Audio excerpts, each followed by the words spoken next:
ಮಂಗಳೂರು ಮಹಾನಗರ ಪಾಲಿಕೆ ಕಚೇರಿ ಒಳಗೆ ಪ್ರವೇಶ ಮಾಡೋದಕ್ಕೆ 2 ಡೋಸ್ ಲಸಿಕೆಯನ್ನು ಕಡ್ಡಾಯವಾಗಿ ಪಡೆದಿರಬೇಕು ಅನ್ನುವಂತಹ ಪಾಲಿಕೆಯ ದಿಢೀರ್ ಆದೇಶದಿಂದ ಸಾರ್ವಜನಿಕರು ಗೊಂದಲಕ್ಕೀಡಾಗಿದ್ದಾರೆ.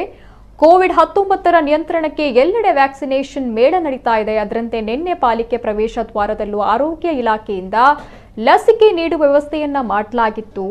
2 ಡೋಸ್ ಲಸಿಕೆ ಪಡೆಯದೇ ಇದ್ದವರನ್ನ ಹುಡುಕಿ ಲಸಿಕೆ ಪಡೆಯದವರನ್ನ ಪಾಲಿಕೆ ಕಚೇರಿ ಒಳಗಡೆ ಬಿಡಬಾರದು ಅಂತ ಪಾಲಿಕೆ ಅಧಿಕಾರಿಗಳು ನೀಡಿದ ಸೂಚನೆ ಸಾರ್ವಜನಿಕರನ್ನ ಗೊಂದಲಕ್ಕೆ ಎಡೆ ಮಾಡಿತ್ತು. ಪಾಲಿಕೆಯ ಈ ಕ್ರಮದಿಂದಾಗಿ ಕಚೇರಿ ಕೆಲಸಕ್ಕೆ ಬೆಳಗ್ಗೆ ಆಗಮಿಸಿದ ನೂರಾರು ಮಂದಿ ಪ್ರವೇಶ ಸಿಗದ ದ್ವಾರದಲ್ಲಿ ನಿಂತು ಆಕ್ರೋಶ ವ್ಯಕ್ತಪಡಿಸಿದರು.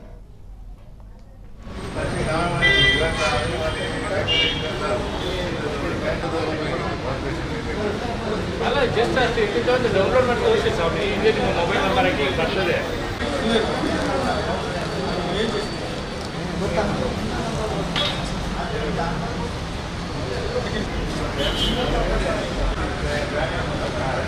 ಇಂಜೆಕ್ಷನ್ ಕಾಣುವುದಿಲ್ಲ, ಕೈ ಈಗ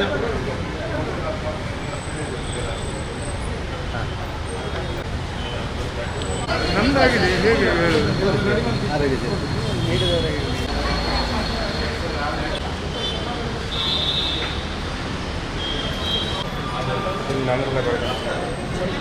ಓಟಿಗೆ ಬಂದ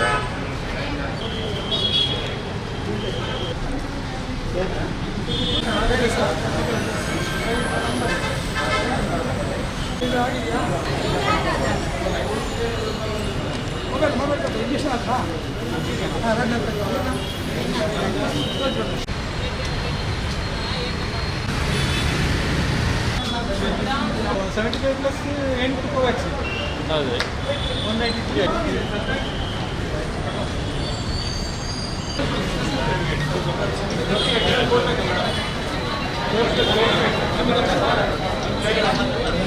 ಎಲ್ಲ ನಿಮ್ಮ ವ್ಯಾಕ್ಸಿನ್ ತಗೊಂಡಾಗ ಸರ್ಟಿಫಿಕೇಟ್ ಓಪನ್ ಮಾಡಿ ನಿಮ್ಮ ಮೊಬೈಲಲ್ಲಿ 2 ಡೋಸ್ ಸರ್ಟಿಫಿಕೇಟ್ ಇದು ಆಗಿರಬೇಕು, ವ್ಯಾಕ್ಸಿನ್ ಆಗಿರಬೇಕು.